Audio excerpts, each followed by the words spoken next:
I'm Meredith. I'm 52 years old.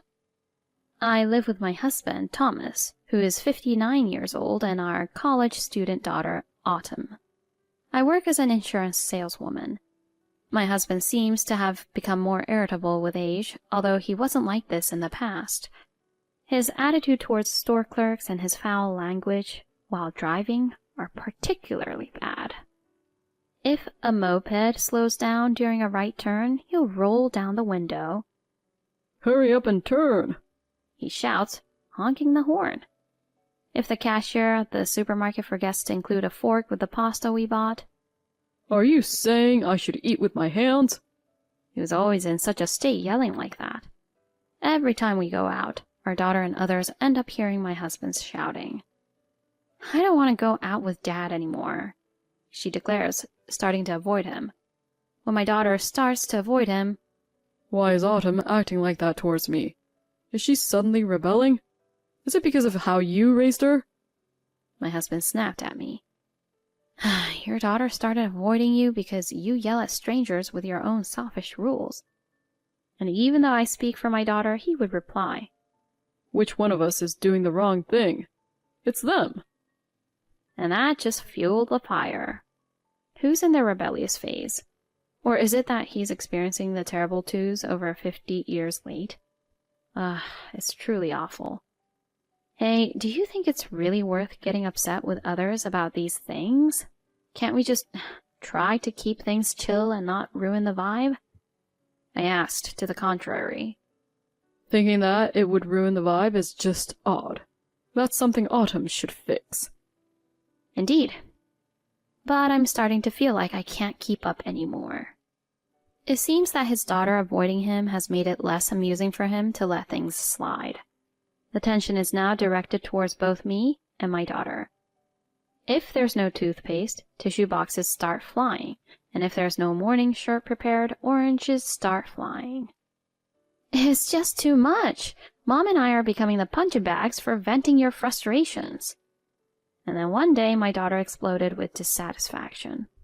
Slowly, a sound echoes behind my eardrums, the sound of a crumbling home. Even though Mom comes home tired from work, just because there's no toothpaste, you get so angry and even throw things at me. It's totally unreasonable.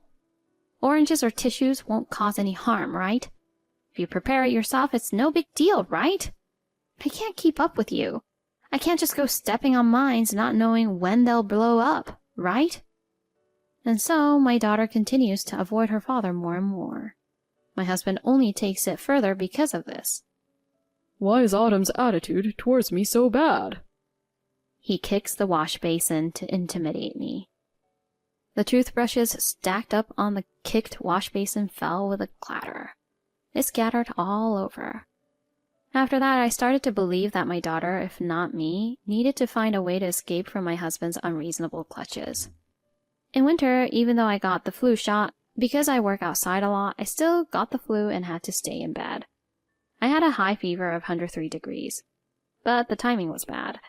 It coincided with the plans my father-in-law had made to celebrate his 80th birthday abroad. My daughter couldn't go because of her university club activities, but my husband, father-in-law, and mother-in-law and I planned to go. Given the circumstances, I also suspected it might be COVID-19, but this time it turned out to be influenza. It'll get better while we're abroad, so just come along. I've already booked the plane tickets and hotel reservations.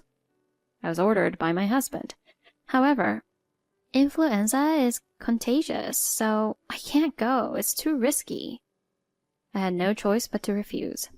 It would not only inconvenience my in-laws and fellow passengers on the plane, but also those at the destination. But my husband was in the midst of his stubborn phase. Don't mess with me. Why of all days is it happening today? I've been mentioning this day for a while now. And then the desk was struck. Even if you say that...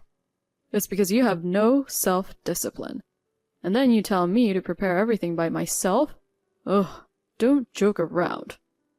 With shouts and protests, my husband started preparing alone.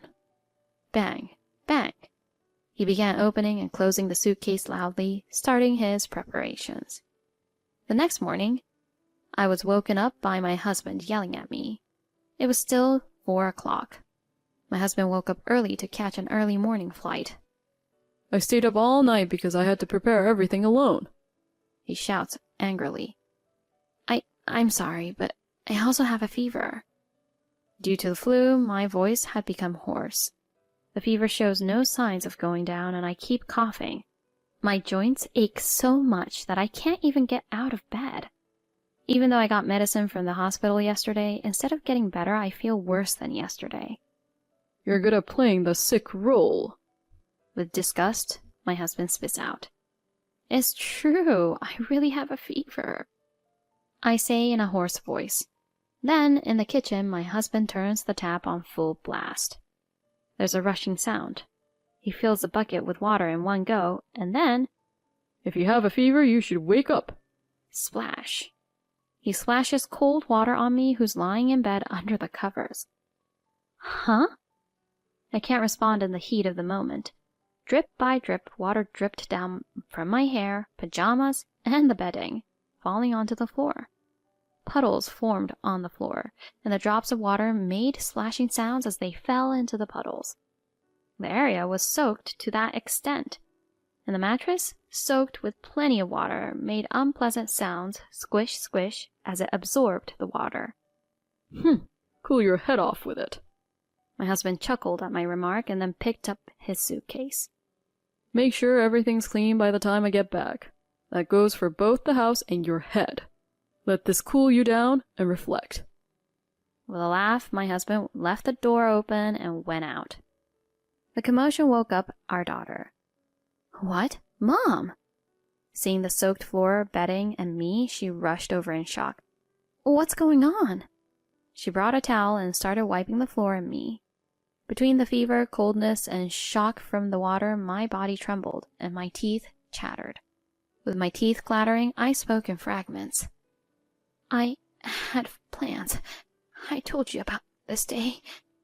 To cool down the fever. To clean the house and my head before you return. How terrible! My daughter wrapped me in a towel, but even as she did, tears filled her eyes and her hands trembled. Wrapped in that towel, I thought to myself, this trip was supposed to be a pre-retirement vacation for my husband. Once my husband retired, I thought we'd eventually do what we had planned. Let's just do it now. The timing just got a bit accelerated. That's all. So I'm supposed to clean up before you come back, huh? Got it. I muttered. 3 weeks later, my husband returned. And right on time, when he was expected to arrive home, the phone rang. Since I had a hunch, I answered it. Hey, where are you right now? The volume on the phone was so loud that I wanted to move it away. I answered quietly nevertheless, in contrast to his tone. I'm at my parents' place with Autumn. Why are you so calm? He responded aggressively to that tone as well. And then, Why is this happening? His voice sounded like he was foaming at the mouth in frustration. Losing words is exactly what happens in moments like this. After all of this, there was no continuation. I was told to make it clean. Instead of words my husband couldn't muster, I responded with my voice. You didn't say to make it this clean, did you? Well, I suppose I should have. But isn't it incredibly clean? I've cleared it completely. In front of my husband's eyes, where our house used to stand, there should be nothing but flat ground. Where's our house? My husband seemed breathless, sometimes at a loss for words, sometimes speaking rapidly, quite flustered. But while given that this was a sight and action that rarely happens in a lifetime, it's only natural for him to react this way. I explained to him. However, I didn't expect it to calm him down or make him understand. Originally, it was my parents' land, and I bought it under my name, right? Didn't you say that when you built the house there, you said it's your parents' land, so the house is in your name? So I made the decision myself. It's going to be a parking lot now. So, you think that's how it's gonna be? Before he could say, are you going through with this? Well, Autumn and I are at my parents' house, so let's talk there. I told him a few words and hung up the phone. My husband came in, dragging his suitcase. Since there was nowhere to put the luggage, he naturally just brought it along. The situation being what it was, my in-laws also arrived with him. Thanks to them, our living room was packed with my daughter, my parents, my in-laws, my husband, and 3 suitcases.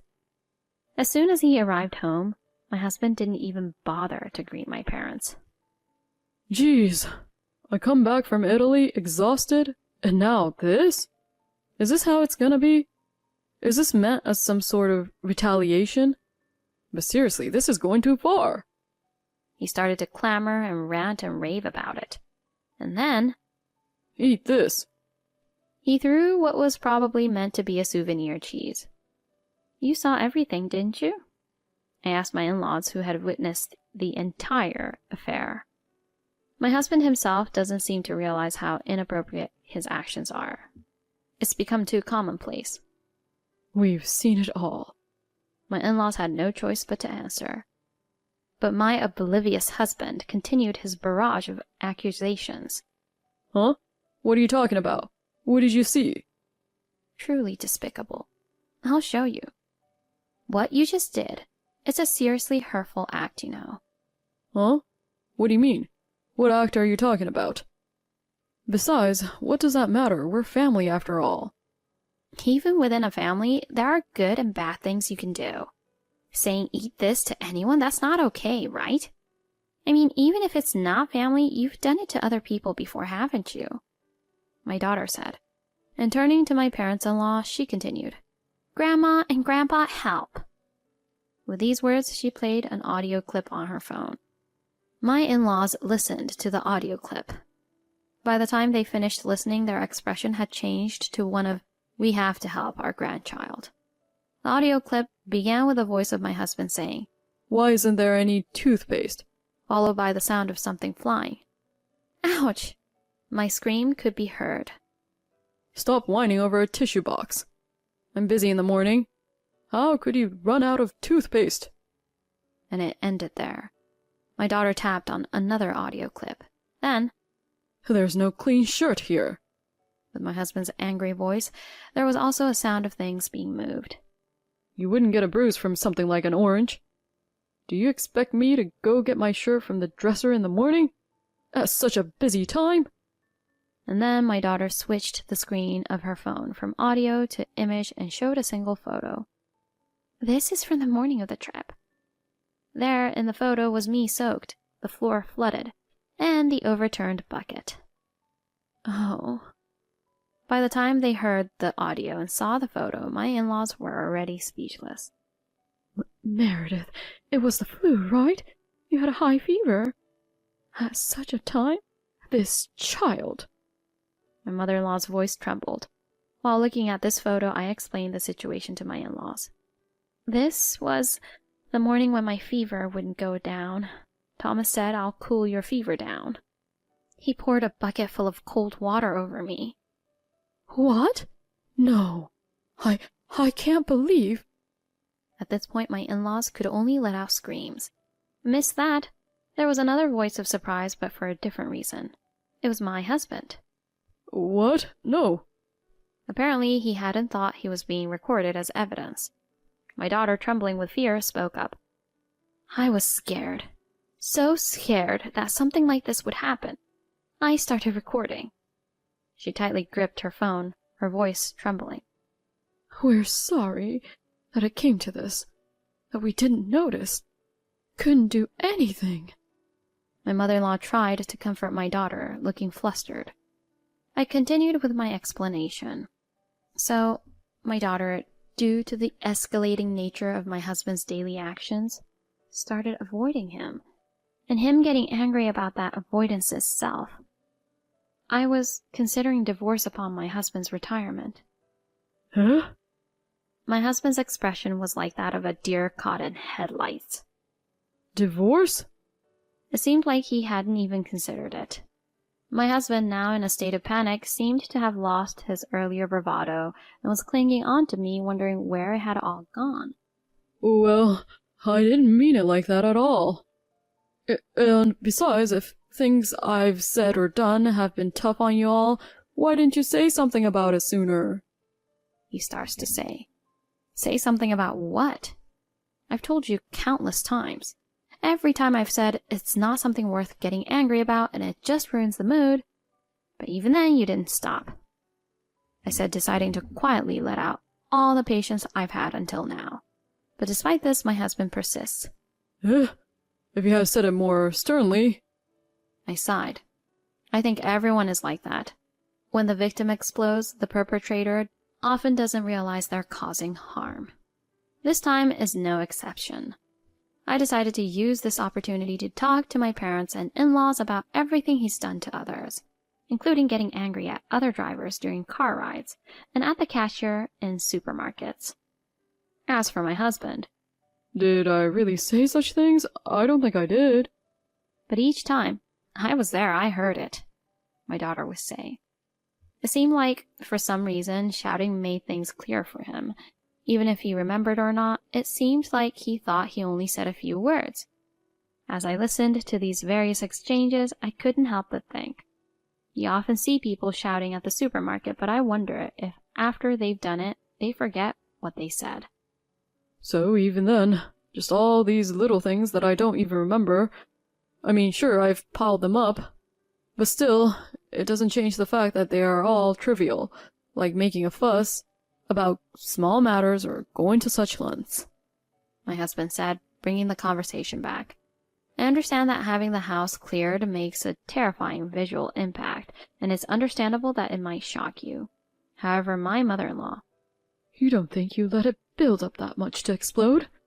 What's trivial about this? with a voice filled with equal parts anger and sadness, she squeezed out her words, causing my husband's momentum to wane. We were steadily preparing for retirement 2 months later. It's just that it happened earlier, so we could do it this soon, I said. My mother then said, She had already consulted with us, and when you two separated, she came to our house. We too had heard many stories and felt that a divorce was inevitable, and we also wanted to evacuate our grandchild as soon as possible. This proved to us that her intention had existed for a long time. My mother-in-law then said, You might think it's trivial, but this is already a grave sin. I wonder how Autumn felt about recording and taking pictures with her phone. I wonder how Meredith felt about clearing the house. To imagine the resolve you made, it feels like my heart is about to burst. Don't you even have that kind of imagination? Can't you think from others' perspectives? Even if you don't expect forgiveness, apologize. Apologize not with "I'm sorry, please forgive me," but with the meaning "I'm sorry, I won't do it again." She shouted and slapped my husband on the back. Before my husband, she put her hands on the floor. At the same time, my father-in-law also placed his hands. I'm truly sorry. My son has been terribly disrespectful. His father held my husband's head down to apologize. However, We're not getting a divorce. Don't make decisions on your own. my husband continued to say something like that. You're really something. With tears in her eyes, my mother-in-law fiercely slapped my husband's back. You must really have the heart of a demon to be able to listen to a recording like that and still feel like you're not leaving. Hearing that, I thought, when we got married, my husband didn't have such a heart of stone in him, but with age, maybe a demon has taken residence. Thinking about it, I wondered if clearing the house might make the demon leave as well. I decided to sprinkle salt in the parking lot just in case. Eventually, we ended up with a mutual divorce, but my daughter's recordings served as evidence, acknowledging the psychological distress I endured daily, so I received compensation. My daughter and I stayed with my parents for a while, then we rented an apartment shortly after. I continued working at the life insurance company as usual. I felt relieved not to experience random stressors like oranges or tissues flying at me anymore. Looking back, it was quite a stressful situation. The site of the house was turned into a parking lot, which brought in a fixed income, which I used to save a little money for my daughter's wedding. My in-laws were truly furious and never allowed my husband to enter the house, seemingly to protect their grandchild. As for my in-laws, Stay away from my grandchild and leave this town. they told my husband, and he moved far away. I didn't care if I was going to be in the dark financially as he approached retirement and had to pay alimony. A few years later, my daughter got married. My mother-in-law and father-in-law were also present at the wedding. I'm able to hold the ceremony being cherished by everyone. Our daughter looked so happy, being watched over by both sets of grandparents. My mother-in-law, father-in-law, my parents, and I were all there for our daughter. I framed and displayed a group photo of all 6 of us tightly packed together.